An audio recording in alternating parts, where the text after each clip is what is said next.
Last significant figure to be retained is rounded off for which the following rules हैं कि round of हमने करना है ना, एक वैल्यू में है तो उसको राउंड ऑफ कैसे करना है। इफ़ द फर्स्ट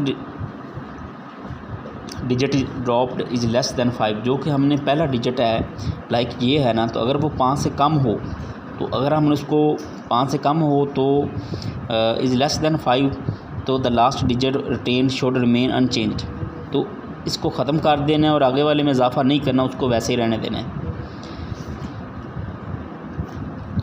लेकिन ये इस केस में ये पाँच है ना, यहाँ पे अगर 3 होता तो क्या होना था, हमने 3 को वैसे रिमूव कर देना था और 7 में इजाफा नहीं करना था।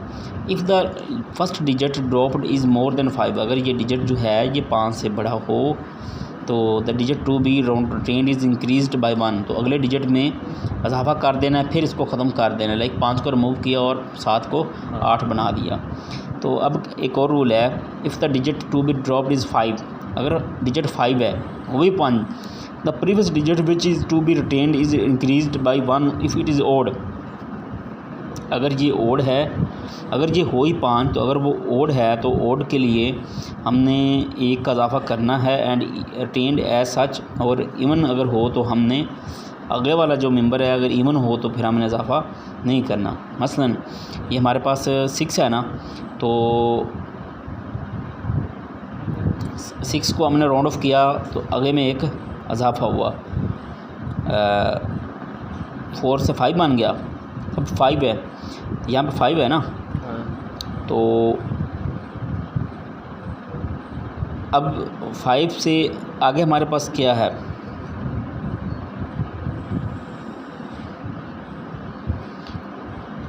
ये तो एज सच वैसे ही आ गया कि एक इस एग्जाम्पल में देखें, ये 0 तो वैसे ख़त्म हो जाएगा, और 5 है तो अगर 5 है तो आगे हमारे पास क्या है, इवन है, आगे हमारे पास जुफ्त है ना, तो इवन में इजाफा नहीं करना। अगर इधर हो ही 5 तो आगे इवन हो तो इजाफा, देखो 6 है तो उसको हमने 7 नहीं बनाया, लेकिन अगर देखो ये 5 है लेकिन आगे क्या है, आगे ओड है, तो फिर हमने 1 इजाफा कर दिया, 3 से देखो 3 से 4 कर दिया, ठीक है। तो 2 रूल हैं कि अगर आगे वाला हिस्सा अगर 5 ही हो, 5 से बड़ा हो तो 1 इजाफा करना है, छोटा हो तो नहीं करना, लेकिन वही 5 तो फिर क्या करना है कि फिर आगे वाले में इजाफा अगर आगे हो ओड हो तो इजाफा करना है, इवन हो तो इजाफा नहीं करना। ये पॉइंट्स हैं कुछ, ये ध्यान में रखने हैं। तो फिर प्रिसीजन और एक्यूरेसी की डेफिनेशन है, ये हमने करनी है। तो अ प्रिसाइज मेजरमेंट क्या है, अ precise measurement is the one which has less precision, एक ऐसी मेजरमेंट है जिसकी प्रिसीजन, जिसमें जो है ना तसीपन जो है ना वो कम है, और एब्सोल्यूट अनसर्टेनिटी या गैर यकीनियत जो है ना वो है। And an accurate measurement is the one, और एक्यूरेट मेजरमेंट जो है ना वो है is the one which has less fractional और परसेंटेज, जो कि फ्रैक्शनल कहते हैं कसरी इशारे, जो कि कम अशारी जो कसरी है ना वो उसमें कम है फ्रैक्शन की शक्ल में, और परसेंटेज अनसर्टेनिटी, फ्रैक्शनल और परसेंटेज अनसर्टेनिटी और एरर उसमें अगर कम है तो उसको हम कहेंगे एक्यूरेट। प्रिसाइज वो है जो कि जिसमें गैर यकीनियत कम है, या और एब्सोल्यूट अनसर्टेनिटी जो है ना एक गैर यकीनियतपन जिसमें कम है, और एक्यूरेट मेजरमेंट वो है, वो प्रिसाइज है, तसीहशुदा मेजरमेंट प्रिसाइज। और एक्यूरेट जो बिल्कुल ठीक मेजरमेंट वो है जिसमें एरर या लेस फ्रैक्शनल और परसेंटेज अनसर्टेनिटी हो, कसरी पार्ट में या परसेंटेज के लिहाज से ये एरर कम हो तो वो एक्यूरेट मेजरमेंट है। ये इसकी डेफिनेशन है प्रिसाइज, ये प्रिसाइज की और ये एक्यूरेट की, एक्यूरेसी की। ये आप लोगों ने 2 डेफिनेशन इसमें करनी है। तो आप इसमें ये चीज़ भी आप लोग देख लें, term precision and accuracy are frequently use, they should be distinguished clearly. The precision of measurement is determined by the instrument or device being used, and the accuracy of measurement depends upon on the fractional or percentage uncertainty in that measurement, वही बात उधर लिखी हुई है। तो ये बस example आप लोगों ने साथ एक ये वाली कर लें। For example when the length of an object is recorded as 25.5 centimetre by using a metre rod having smallest division in millimetre, तो it is the difference of two readings of the initial and final position. The uncertainty in the single reading as discussed before is taken as plus minus 0.05 centimeter, which is now doubled and is called absolute uncertainty। तो अगर हम दो reading लेंगे तो जो absolute एक में अगर इतनी है ना अनसर्टेनिटी इतनी है, तो दो रीडिंग लेंगे तो कितनी होगी। अगर हमने दो वैल्यूज़ को जमा किया है, एवरेज लिया है, तो जो अनसर्टेनिटी है वो जमा करेंगे आपस में, वो फिर हम इसको डबल कर देंगे। तो एब्सोल्यूट अनसर्टेनिटी इक्वल टू 0.1, तो 0.05 का डबल क्या हो जाएगा, 0.1 हो जाएगा। और देखो सपोज़ करो, अब देखो प्रिसीजन और एब्सोल्यूट अनसर्टेनिटी लिस्ट काउंट जो है ना वो प्लस माइनस 0.1 सेंटीमीटर है। तो फ्रैक्शनल अनसर्टेनिटी में क्या आता है कि वैल्यूज़ फ्रैक्शन में होती हैं, कि जितनी लिस्ट काउंट है ना और जितनी वैल्यू उस पर हम डिवाइड करेंगे और ये उसकी फ्रैक्शनल अनसर्टेनिटी आती है। अब परसेंटेज अनसर्टेनिटी निकालनी हो तो हम उसको 100 के साथ मल्टीप्लाई कर देते हैं। और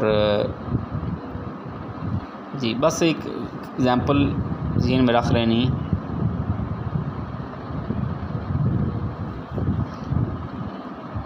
तो वो पीछे उन्होंने बताया पहले बताया प्रिसाइज़ का, अब एक्यूरेट की बात कर रहे हैं। Reading 20.5 centimetre taken by metre rod is also of less precise but it is more accurate having less percentage uncertainty और एरर। अगर इसमें एरर कम है या परसेंटेज अनसर्टेनिटी कम है तो हम इसको क्या कहेंगे, एक्यूरेट है।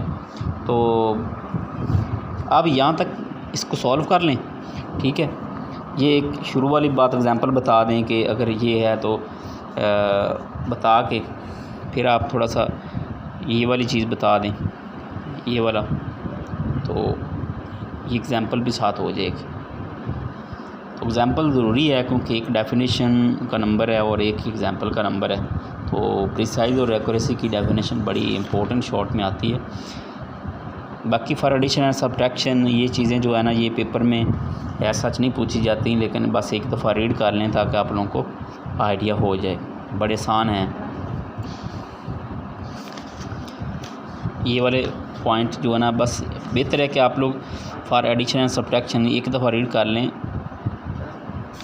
बाकी याद करने के लिए जो है ना फिर आगे dimension of physical quantity, dimension की डेफिनेशन जो है ना वो इम्पोर्टेंट है और ऑनवर्ड हम आगे जो है ना मूव करेंगे।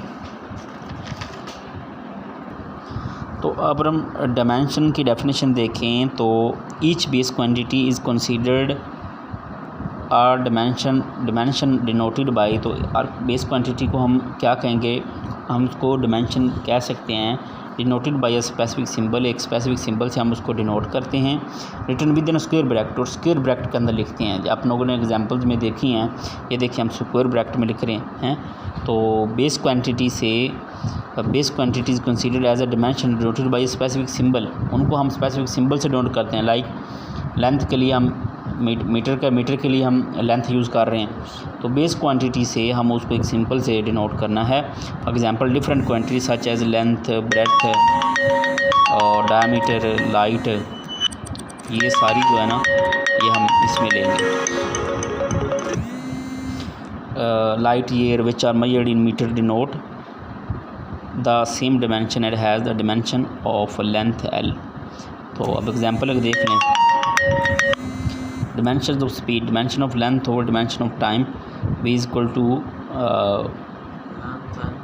जी dimension of speed जो है ना वो लेंथ और टाइम है ना, तो L ओवर टी ऊपर जाकर माइनस में हो गया और L t -1 हो गया। इसी तरह एक्सेलेरेशन को देखें तो एक्सेलेरेशन बराबर होता है m s -2, तो m के लिए L और बेस क्वांटिटी से हमने इसको सिंबल से डिनोट किया, मीटर से लेंथ और सेकंड किसके लिए टाइम, तो हम t -2 लिख रहे हैं, तो L T-2 बन जाएगा। इसी तरह फोर्स बराबर होता है ma के, तो m के लिए मास और a के लिए एक्सलेशन का वही हमने जो पहले निकाला है LT-2, तो ओवरऑल क्या बन गया MLT-2। तो ये डेफिनेशन और एग्जांपल दे देंगे तो हो जाएगी कवर। तो checking the homogeneity of physical equation, तो ये होमोजेनिटी की डेफिनेशन आप लोगों ने करनी है। Homogeneity in order to check the correctness of an equation, एक इक्वेशन जो है ना वो कितनी करेक्ट है, we are to show that dimensions of the quantities on both side of the equation are the same respective of form of the formula, this is called the principle of homogeneity of dimension. तो साथ को example दे दें, like ये example है कि हमने इसको prove करना है कि v इक्वल टू इसी को v equal to F L over M. तो वेयर v क्या है, speed of transverse wave on the stretched string of tension f, length जो है ना वो l और मास है m।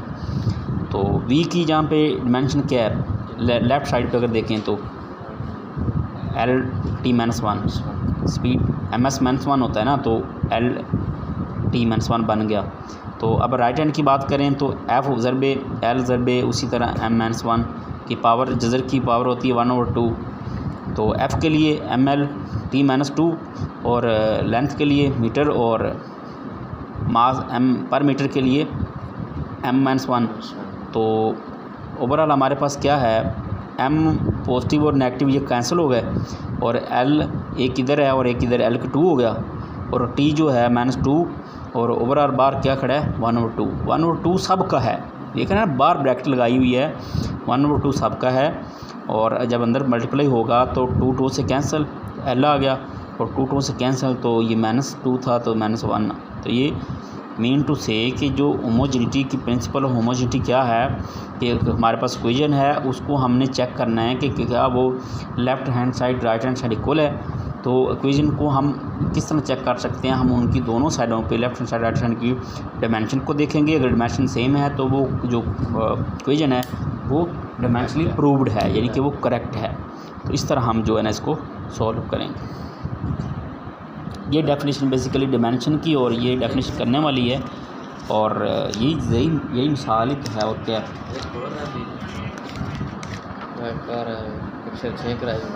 जी, तो ये भी एग्जांपल है, देख लें तो f = 6 पाई ईटा RV। तो ये बड़ी इंपॉर्टेंट शॉर्ट में ये डेफिनेशन इक्वेशन आती है। तो और जो है हमारे पास ईटा RV है, और ईटा जो है ना वो किसके बराबर है, F/R और V का उसी तरह। तो फोर्स के लिए हमने पहले ही निकाला हुआ है MLT-2। तो रेडियस जो है ना वो लेंथ में मेजर होता है, तो L और V स्पीड ms-1 तो LT-1। तो L ऊपर जाएगा तो माइनस हो जाएगा, और L को के 2 हैं, एक इधर एक, तो 2 माइनस के ऊपर गया तो जमा के कैंसिल, तो L का -1 बचा, और T-1 ऊपर गया तो जमा हो जाएगा, तो -2 में से एक निकाला तो T-1 बचेगा। तो ऐसा unit of coefficient of viscosities kg/m/s ये हमारे पास हो। तो हमें याद रखें ये चैप्टर में से बस इंपॉर्टेंट चीज़ें कर लें, सारा चैप्टर करने की ज़रूरत नहीं है, अगर शॉर्ट के लिए करना है तो